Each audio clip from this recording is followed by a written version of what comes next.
Have you ever had that sinking feeling when a family member says, maybe you shouldn't, or are you sure you can handle that? It starts with good intentions. They care about you. They want to keep you safe. But over time, those little doubts can creep into your own mind until you start questioning yourself too. Maybe it's when you mention traveling alone, taking up a new hobby, or even just handling your own finances. I want to tell you about my friend Eleanor. At 68, she mentioned to her daughter that she wanted to learn how to use video editing software to make movies of her grandchildren.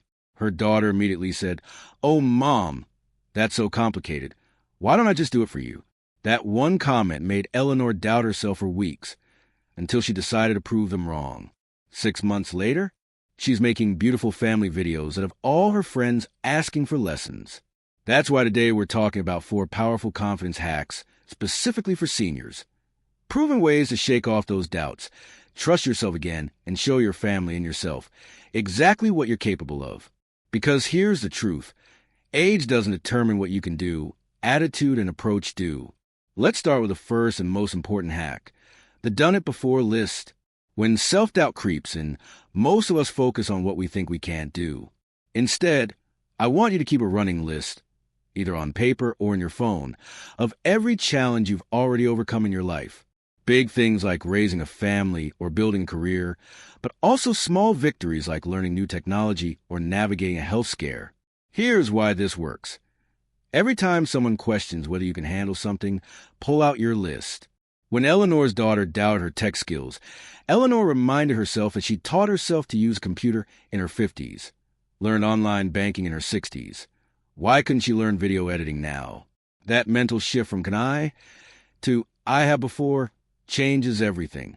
Now, our second confidence hack is about body language before belief. Here's something fascinating. You don't have to feel confident to look confident, and often looking confident leads to actually feeling it. Try this simple posture adjustment. Before any situation where you anticipate doubt, like announcing a new plan of family, spend 2 minutes standing tall, shoulders back, hands on hips like a superhero. Breathe deeply. Even if you don't fully believe in yourself yet, your body will start sending signals to your brain that you're capable. One of my viewers, George, used this technique before telling his family he was going to take a solo train trip across the country. He practiced his confident posture in the mirror each morning for a week leading up to the conversation.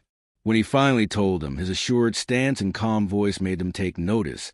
Instead of objections, he got questions about his itinerary. What makes these first 2 hacks so powerful together is how they work from the inside out and the outside in. Your done-it-before list builds internal confidence, while the power posture shapes how others perceive and respond to you. But there's another game-changing technique that prevents doubt before it even starts.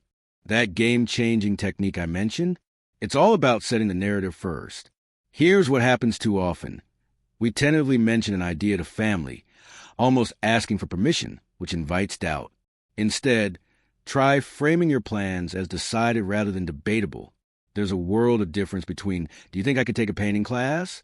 and "I'm really excited about the painting class I'm starting next month." This isn't about being stubborn.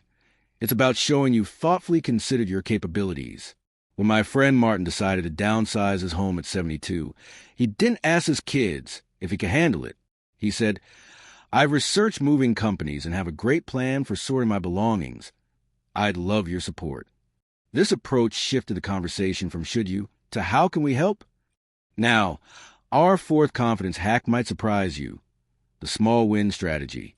Big goals can feel overwhelming to you and to worried family members.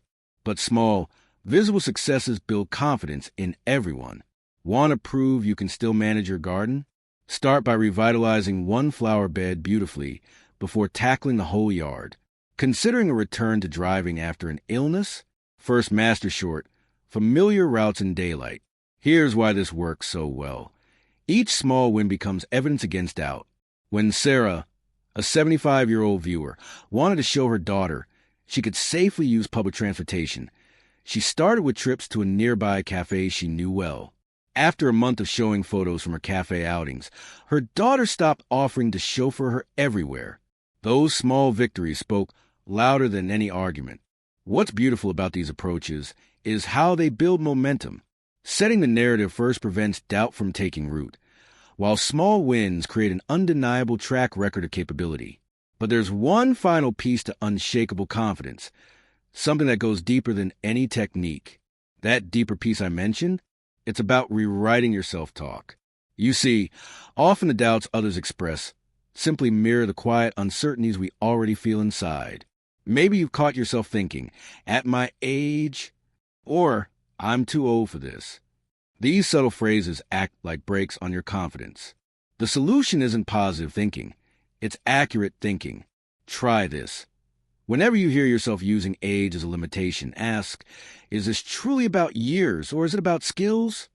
Then make it about skills. For instance, I'm too old to travel alone becomes, what specific travel skills do I need to feel confident? This small shift opens the door to solutions rather than limitations. My neighbor Ruth used this approach at 78 when she wanted to visit her granddaughter overseas. Instead of focusing on her age, she researched senior travel resources, practiced using translation apps, and took a short test trip to a nearby city first. Now, let's talk about handling skepticism from others with our fifth confidence hack, the show don't tell principle. When family expresses doubt, lengthy explanations often fuel more debate. Instead, demonstrate your capability through action. When my friend Carl's children worried about him living alone after his wife passed, he didn't argue. He invited them over for dinner, where they saw him cooking, managing medications, and handling household tasks competently. Seeing replaced doubting. Here's a powerful way to apply this. Create what I call confidence demonstrations, small but visible proofs of your capability. If relatives question your memory, casually mention the pill organizer system you've used flawlessly for months. If they worry about your mobility, share photos from your daily walks. These tangible examples build others' confidence in your abilities far more effectively than words alone. What makes these approaches so effective is they address both internal and external doubts simultaneously. Rewriting your self-talk builds unshakable inner confidence, while show, don't tell provides undeniable evidence to others. But there's one final layer to becoming truly doubt-proof. That final layer? It's about curating your confidence team. Here's an uncomfortable truth.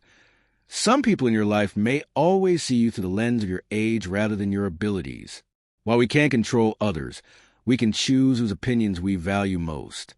Start surrounding yourself with people who see your potential. Join clubs or groups where members celebrate late-life achievements.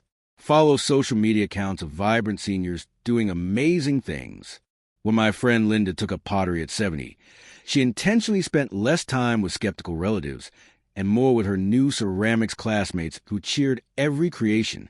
Now, let's bring all these confidence hacks together into an action plan. First, keep that done-it-before list handy.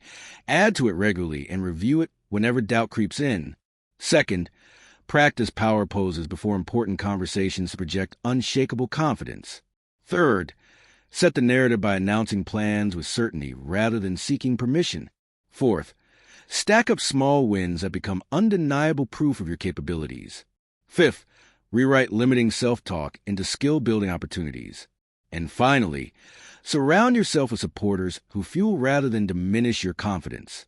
Remember Eleanor from the beginning of our story? She recently told me something profound. Every time I prove myself capable, I'm not just changing my family's perception. I'm expanding what I believe is possible for my own life. That's the real power here. I'd love to hear your stories. When have you surprised yourself by doing something others doubted you could do? How did it change how you see yourself? Share in the comments. Your experience could inspire someone else to take their first confident step. If this resonated with you, do me a favor.